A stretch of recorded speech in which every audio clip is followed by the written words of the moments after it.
right, everybody, this is the end of that tree that was out front, and the best part about this cut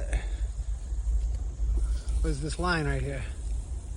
And me and Belkis were able to work the cut and remove the tree. Next is to remove the stump, and we did it all with the electric cobalt chainsaw.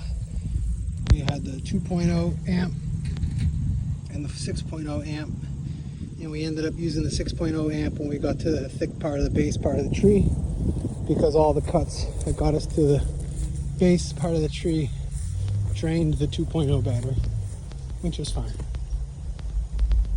Supposed to get about 150 cuts for the battery, but we were running that battery. And all of the cuts are over here. We're gonna have to cut them down and burn them, take the ash, put the ash into this, mix it up, and we're gonna be cover cropping this in about a week.